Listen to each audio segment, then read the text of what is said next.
Good morning, student. So, আজি আমি এইটো ক্লাছত statistics subject বিষয়ে কিবা basics শিকিম আৰু চেষ্টা কৰিম আমি শিকিবলৈ। So, প্ৰথম আমি এইটো ক্লাছত জানিম প্ৰথমতে statistics মানে definition of statistics কি হয়, কেনেকৈ কাম কৰে, what are the characteristics, functions এইবোৰ আমি ইয়াত discuss কৰিম। So, বলক আমি আৰম্ভ কৰিম প্ৰথম lecture। So আমি এইটো ক্লাছত কি আমি টপিকস কভাৰ কৰিম। So these are the topics which we will cover in today's class. So প্ৰথম আমি চাম এটাকে আমি প্ৰত্যেক মানে টপিকস আমি কভাৰ কৰিম। So first আমি definition of statistics or definition কি হয় এইটো চাম। তাৰপিছত আমি কিছুমান characteristics of statistics চাম।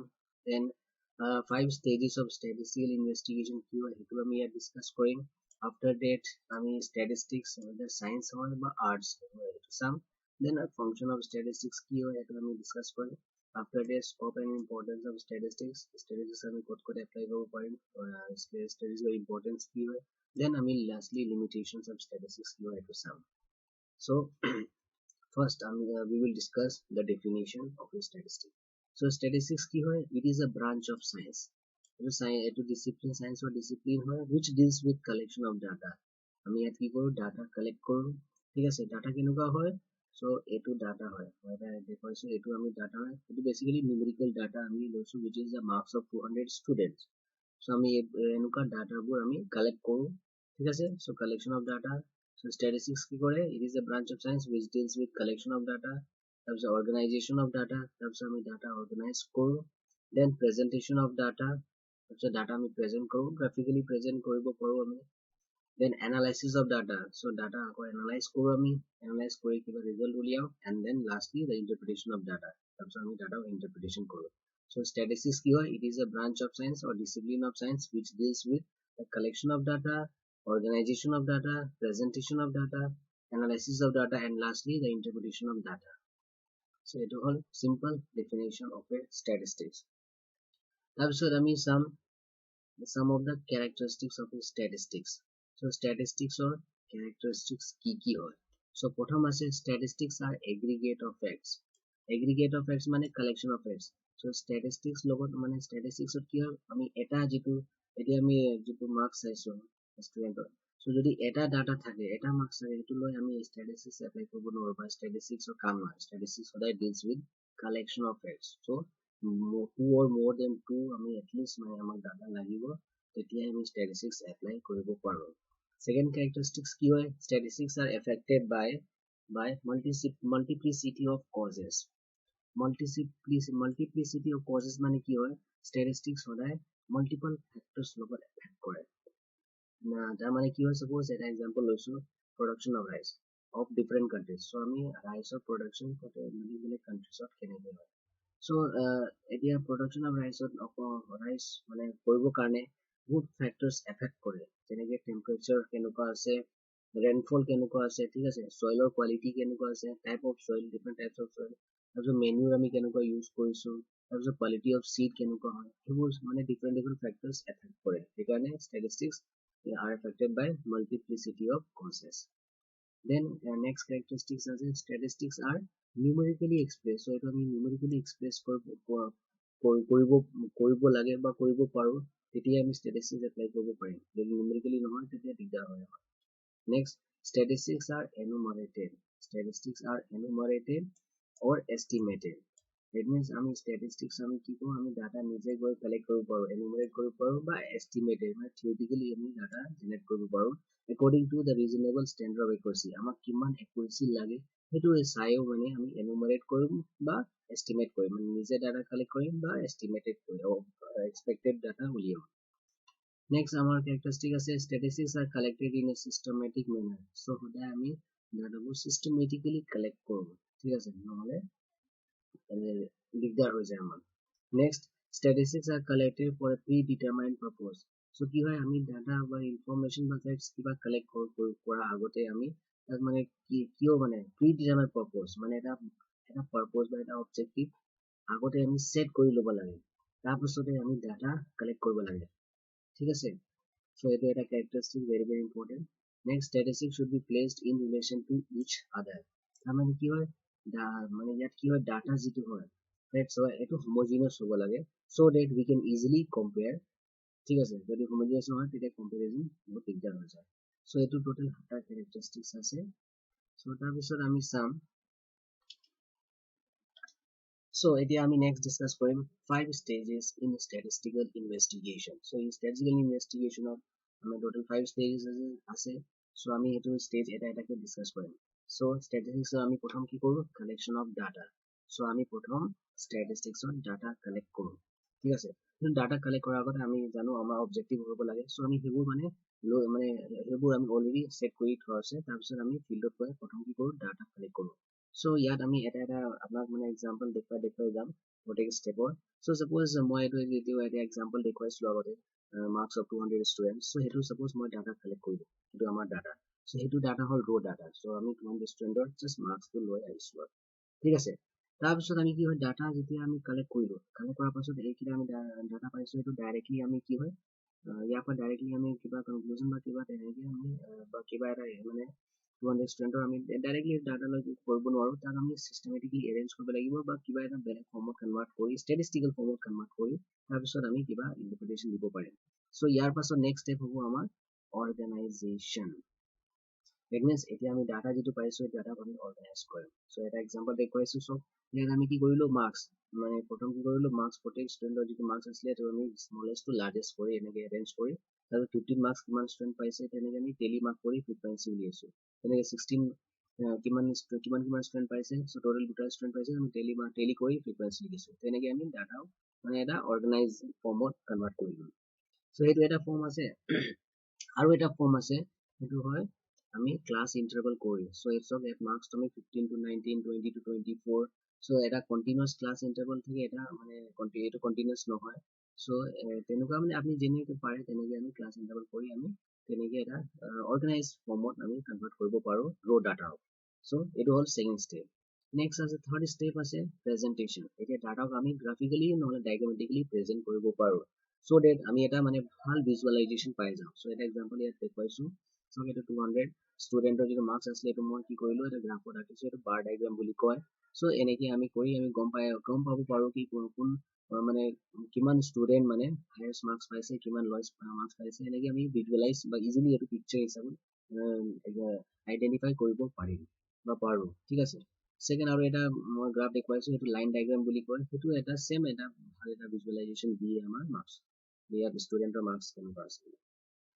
থাৰ্ড ষ্টেপ হৈ গ'ল। তাৰপিছত নেক্সট ষ্টেপ আছে এনালাইচিছ। এতিয়া কি হয় ডাটা যেতিয়া আমি অৰ্গেনাইজ কৰিলো গ্ৰাফিকেলি প্ৰেজেণ্ট কৰিলো, এতিয়া আমি এনালাইজ কৰিব পাৰো। চ' বেচিকেলি আমি এনালাইজেশ্যনত মিন মেডিয়ান মড এইবোৰ বেছিক মানে ষ্টেটিষ্টিকেল টুলছবোৰ ডিছকাছ কৰিম।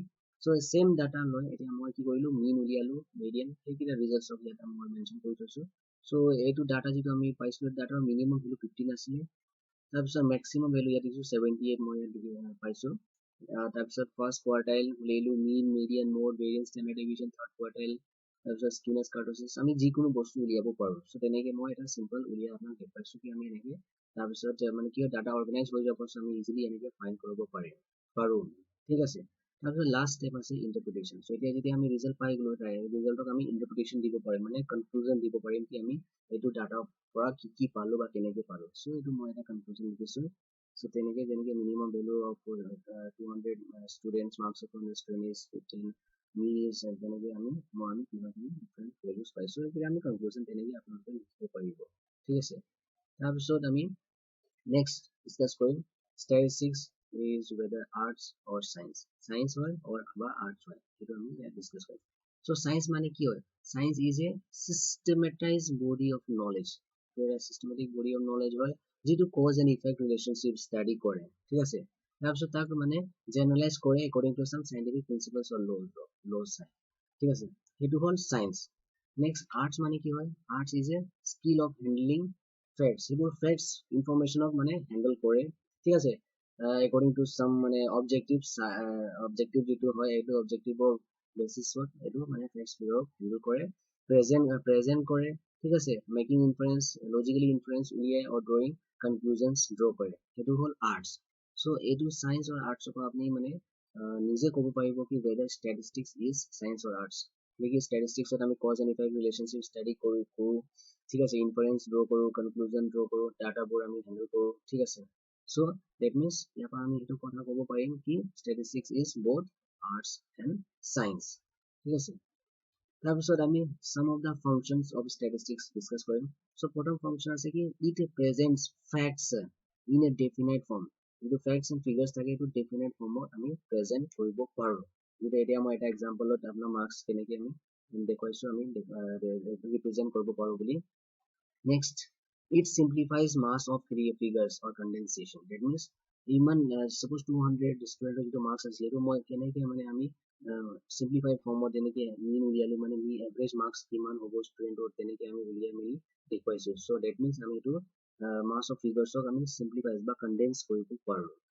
next function আছে it facilitates comparison so যদি আমি কি হয় statistical data লয় বা statistics এইবোৰ data numerical data use কৰি আমি comparison কৰিব পাৰো দুটা মানে suppose দুটা স্কুলৰ আমি marks লৈছো marks আমি same subject ৰ marks লৈ আমি comparison easily কৰিব পাৰো so এইটো এটা ভাল এটা function হয় next it helps in prediction so আমি কি হয় statistical data লৈ মেলি prediction কৰিব পাৰো কি ফাৰ্ষ্টত গৈ যেনেকৈ suppose এনেকৈ কৈছো এটা example লৈ মেলি কৈছো কি আমি মানে after মানে suppose আজি যেনেকৈ বৰষুণ দিছে so কাইলৈ বৰষুণ দিব নাই তেনেকৈ প্ৰেডিকশ্যনো আমি statistically কৰিব পাৰো কিছুমান তেনেকৈ মেথডছ আছে এইবোৰ আমি ডিসকাস বা পাছত আমি আৰু পঢ়িম আৰু ডিটেইলছত কিন্তু statistic এইবোৰ প্ৰেডিকশ্যন কাম কৰে next it helps in the formulation of suitable policies so কি হয় গভৰ্ণমেণ্ট কি হয় কিছুমান মানে পলিচি মানে সেইটো কৰে মানে আনে so সেইবোৰ কেনেকৈ আনে statistical data বা statistical analysis কৰি ইহঁতি suitable policies মানে implement কৰিব লাগে বা নাই যেনেকৈ এতিয়া তোমালোকে জানাই এতিয়া বহুত তেনেকৈ চৰকাৰে policy আনিছিলে আকৌ সেইবোৰ গুচি গ'ল আকৌ নতুন আনে আকৌ গুচি যায় কিছুমান মানে 5 বছৰ পাছত 5 বছৰলৈকে চলে তাৰপিছত গুচি যায় so তেনেকৈ সেইবোৰ কেনেকৈ statistically analyze কৰাৰ পাছতে মানে কিবা policies আনিব লাগে বা পুৰণা policy কিছুমান আঁতৰাব লাগে তেনেকৈ আমি ইয়াত analysis বা formulate কৰিব পাৰো so statistics সেইবোৰ কামো কৰে ঠিক আছে so these are the function আছে তাৰপিছত কি হয় statistics আমি মানে এইটো এটা important মানে part হয় আৰু statistics কি হয় different disciplines apply হয় যেনেকৈ statistics মানে আমি agriculture apply কৰিব পাৰো যেনেকৈ production of rice কথা কৈছো business commerce economics astronomy biology যিকোনো আমি ফিল্ডত statistics আমি easily apply কৰি কিছুমান মানে analysis হওক বা conclusion হওক বা scope হওক বা prediction হওক আমি এইবোৰ কৰিব পাৰো ঠিক আছে so next আছে limitations of statistics so statistics সৰু সৰু কিছুমান limitations আছে so বলক আমি এইকেইটা limitations অকমান এটা এটাকে আমি চাম so প্ৰথম limitations আছে statistics does not deal with individual measurement so আমি আমাৰ লগত যদি এটা single data থাকে তেতিয়া আমি statistics apply কৰিব নোৱাৰো ঠিক আছে আমাক লাগে collection of data ঠিক আছে তাৰপিছত কি হয় next আছে আমাৰ statistics deals only with quantitative characteristics so আমি statisticsত আমি অকল quantitative data হে আমি মানে use কৰিব পাৰো qualitative data থাকিলে আমি statistics apply কৰিব নোৱাৰো আৰু তাত আমাৰ অসুবিধা হয় so আমি we are only dealing with quantitative data বা quantitative characteristics only next statistics results are clear true on the average statistical যিটো results আমি যেটো পাও সেইটো on the average থাকে মানে কি হয় আমি মানে কি হয় ইয়াতে collection of data আমি লও single data তো use কৰিব নোৱাৰো so আমি যেটো result পাম সেইটো on the average হয় এটা particular individual কাৰণে আমি তেনেকৈ predict কৰিব নোৱাৰো so on the average আমি result পাও যেনেকৈ আমি data মানে আমাৰ লগত collection of data আছে বা aggregate of data আছে so আমি result টো on the average পাও next disadvantage কি হয় statistics is the only one of the method of studying a problem so এটা problem study কৰিবৰ কাৰণে statistics এটা only method হয় বেলেগ আমি method কৰিব নোৱাৰো কিছুমান এটা problem study কৰিবৰ কাৰণে আমি statistics apply কৰিব লাগিব সেইটো এটা limitations so আজি class টো ইমানে so আমি আকৌ next class meet কৰিম